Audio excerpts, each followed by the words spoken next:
भारत पाकिस्तान संघर्ष, हवाई हमलों से लेकर सीज़फायर तक क्या क्या हुआ।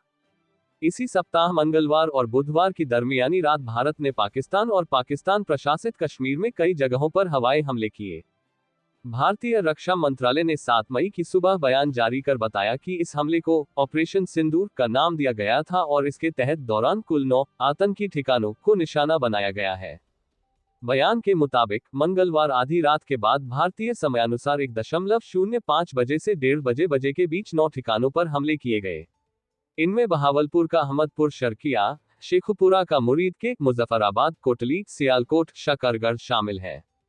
इसके बाद पाकिस्तान के प्रधानमंत्री शहबाज शरीफ ने सोशल मीडिया प्लेटफॉर्म एक्स पर प्रतिक्रिया देते हुए कहा कि पाकिस्तान को जवाबी कार्रवाई का पूरा हक है। उन्होंने भारत के इस हमले को एक्ट ऑफ वॉर बताया है। भारत ने इन हवाई हमलों को केंद्रित, नपीतुली और बिना किसी उकसावे वाली कार्रवाई बताया था। भारत के विदेश सचिव विक्रम मिस्री ने कहा था कि इस दौरान किसी भी पाकिस्तानी सैन्य प्रतिष्ठान को नुकसान नहीं पहुंचाया गया। वहीं पाकिस्तान के सूचना मंत्री अताउल्लाह तरार ने इस पर प्रतिक्रिया देते हुए कहा, उन्होंने सभी सीमाएं पार कर दी हैं और हमारी नागरिक आबादी पर मिसाइलें दागी हैं। मासूम लोग, महिलाएं और बच्चे इनमें मारे गए हैं। 22 अप्रैल को जम्मू कश्मीर के पहलगाम में पर्यटकों पर चरमपंथी हमला हुआ था, जिसमें एक कश्मीरी पोर्टर समेत 26 लोग मारे गए थे। भारत ने इसके लिए पाकिस्तान को जिम्मेदार ठहराया था, जबकि पाकिस्तान ने इससे इनकार करते हुए घटना की स्वतंत्र जांच कराए जाने की मांग की थी और इसमें सहयोग करने की पेशकश की थी। 23 अप्रैल को भारत ने सुरक्षा मामलों पर कैबिनेट मीटिंग में पाकिस्तान के साथ सिंधु जल संधि को तत्काल प्रभाव से निलंबित करने, पाकिस्तान के साथ राजनयिक संबंध सीमित करने, पाकिस्तानी नागरिकों के वीजा रद्द करने जैसे कड़े फैसले लिए। इसके जवाब में पाकिस्तान ने शिमला समझौते समेत सभी द्विपक्षीय समझौतों को स्थगित करने का ऐलान किया। बाद में दोनों देशों ने अपने वायु क्षेत्र एक दूसरे के विमानों के लिए बंद कर दिए थे। बढ़ते तनाव के बीच भारत के जल संसाधन मंत्री ने कहा था कि पाकिस्तान को नदियों से एक बूंद भी पानी नहीं जाने दिया गया था। वहीं पाकिस्तान ने सिंधु जल संधि के निलंबन को अवैध करार देते हुए पानी को रोकने या उसका रुख मोड़ने को एक्ट ऑफ वॉर बताया था। 6-7 मई आधी रात भारत का हवाई हमला। भारत ने 6 और 7 मई की दरमियानी रात को ऑपरेशन सिंदूर के तहत पाकिस्तान और पाकिस्तान प्रशासित कश्मीर में कई स्थानों पर हमले किए थे।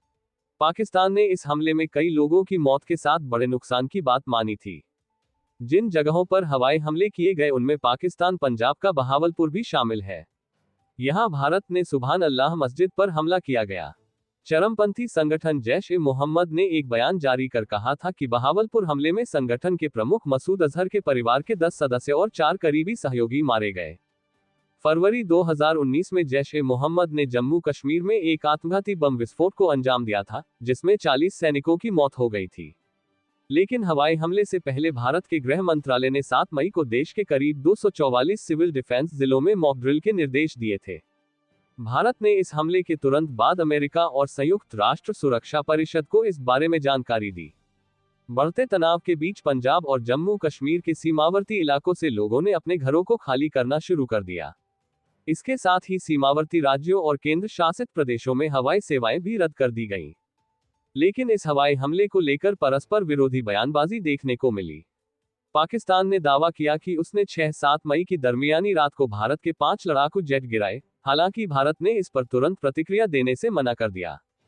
भारत के विदेश सचिव विक्रम मिस्री ने एक प्रेस ब्रीफिंग के दौरान एक सवाल के जवाब में समय आने पर बताने की बात की और पाकिस्तान पर झूठ बोलने के आरोप लगाए। लेकिन इस हमले ने पाकिस्तान में तीखी प्रतिक्रिया को जन्म दिया। पाकिस्तान के सूचना मंत्री अताउल्लाह तरार ने इसे हद पार करना करार दिया। चीन, रूस, कतर और संयुक्त राष्ट्र ने जहां संयम बरतने की बात की, तो ब्रिटेन और ईरान ने दोनों पड़ोसियों के बीच मध्यस्थता की पेशकश की। दूसरी तरफ अमेरिकी राष्ट्रपति डोनाल्ड ट्रंप ने तनाव के जल्द खत्म होने की उम्मीद जताई।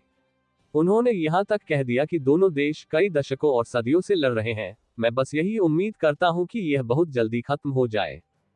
हवाई हमले के तुरंत बाद तुर्की के राष्ट्रपति रेसेप तय्यप एर्दोगान ने पाकिस्तान के प्रति समर्थन जताया, तो वहीं चीन के विदेश मंत्रालय ने इसे अफसोसजनक कहा। इस बीच इस्राएल ने कहा कि वो भारत के साथ है।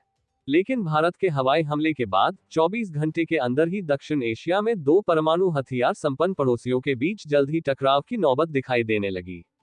8 मई ड्रोन और मिसाइल हमले। 7 मई के बाद से ही पाकिस्तान ने जम्मू कश्मीर से सटे नियंत्रण रेखा पर गोलाबारी बढ़ा दी और भारत ने कहा कि इस गोलाबारी में उसके 16 नागरिक मारे गए जबकि कई लोग घायल हो गए। 8 मई की रात सीमाई इलाकों में भारी गोलाबारी के बीच लोगों की रात गुजरी। पाकिस्तान से सटे भारत के सीमावर्ती इलाकों में रात को सायरन गूंजे और व्यापक पैमाने पर ब्लैकआउट रहा। भारतीय रक्षा मंत्रालय ने कहा कि जम्मू, पठानकोट और उधमपुर के मिलिट्री बेस पर पाकिस्तान की ओर से ड्रोन और मिसाइल अटैक किए गए हैं। इन हमलों को नाकाम कर दिया गया है। यहां तक कि इस दौरान धर्मशाला में चल रहे आईपीएल मैच के बीच ही फ्लड लाइट्स को बंद कर दिया गया और मैच रोक दिया गया। 9 मई को भारत के विदेश मंत्रालय की प्रेस ब्रीफिंग में कर्नल सोफिया कुरैशी ने बताया कि 8 मई की रात भारत के सैन्य बुनियादी ढांचे को पाकिस्तान ने 300 से 400 ड्रोन्स के जरिए निशाना बनाया। इस दौरान स्थानीय मीडिया में मिसाइलों से हमले की खबरें आईं।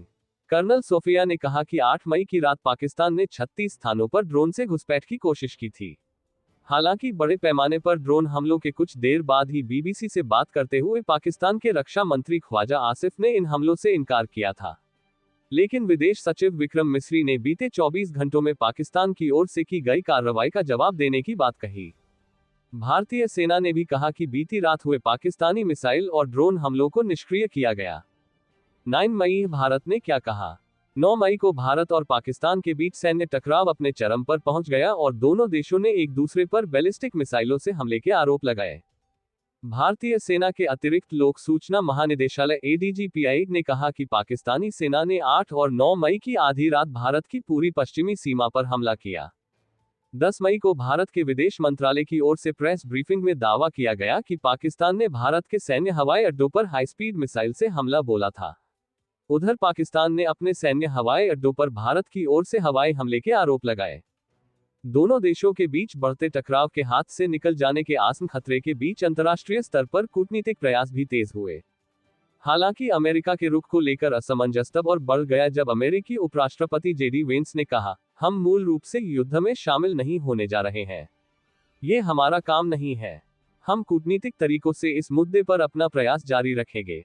22 अप्रैल को जब जम्मू कश्मीर के पहलगाम में हमला हुआ था, उस वक्त जेडी वेंस अपनी पत्नी और बच्चों के साथ भारत के दौरे पर थे। लेकिन ताज़ा सीज़फायर को लेकर अमेरिका की ओर से जो बयान आ रहा है उससे संकेत मिल रहा है कि इसमें जेडी वेंस ने अहम भूमिका निभाई।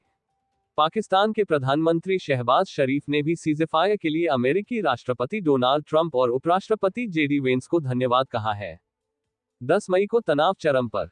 शनिवार को पाकिस्तानी फौज के जनसंपर्क विभाग ने ऐलान किया कि उन्होंने भारत के खिलाफ जवाबी हमला शुरू कर दिया है। पाकिस्तान ने भारत पर उसके 3 सैन्य हवाई अड्डों को निशाना बनाने का आरोप लगाया था। पाकिस्तान ने जिन सैन्य हवाई अड्डों को निशाना बनाए जाने का दावा किया उनमें से एक रावलपिंडी का नूर खान है, जो कि पाकिस्तान की राजधानी इस्लामाबाद से 10 किलोमीटर दूर है। हालांकि भारत ने अभी तक इन दावों पर कोई टिप्पणी नहीं की है। पाकिस्तान की फौज के जनसंपर्क विभाग आईएसपीआर के मुताबिक पाकिस्तान ने जवाबी कार्रवाई को ऑपरेशन बुनियान मरसूस का नाम दिया। एक समय ऐसा लग रहा था कि हालात और बिगड़ने जा रहे हैं, लेकिन इसी बीच शनिवार को भारतीय समयानुसार शाम करीब 5:30 बजे अमेरिकी राष्ट्रपति डोनाल्ड ट्रंप का एक सोशल मीडिया पोस्ट आया जिसमें भारत और पाकिस्तान के बीच सीज़फायर की जानकारी दी गई थी। इसके तुरंत बाद विदेश मंत्री मार्को रूबियो, पाकिस्तान के उप प्रधानमंत्री इसहाक डार और भारत के विदेश मंत्रालय की ओर से इस खबर की पुष्टि की गई। हालांकि भारतीय सेना ने सीज़फायर की घोषणा के साथ ही कहा, सेना सीज़फायर को लेकर बनी सहमति का पालन करेगी, लेकिन भारत की संप्रभुता बनाए रखने के लिए सेना सतर्क रहेगी। भारतीय विदेश मंत्री एस जयशंकर ने सोशल मीडिया प्लेटफॉर्म एक्स पर लिखा, आतंकवाद के सभी रूपों के खिलाफ भारत ने लगातार कठोर और न झुकने वाला रुख अपनाया है। वो ऐसा करना जारी रखेगा। भारतीय विदेश सचिव विक्रम मिस्री ने कहा है कि शनिवार शाम 5 बजे से दोनों देश सैन्य कार्रवाई और फायरिंग को बंद करने पर सहमत हुए हैं और दोनों देशों के director general of military operations 12 मई को 12 बजे फिर से बात करेंगे। अमेरिकी विदेश मंत्रालय के बयान में कहा गया है कि दोनों देश पूर्ण और तत्काल सीज़फायर के साथ किसी निष्पक्ष जगह व्यापक मुद्दों पर बातचीत शुरू करने पर रजामंद हो गए हैं। हालांकि अभी ये स्पष्ट नहीं है कि बातचीत की रूपरेखा क्या होगी।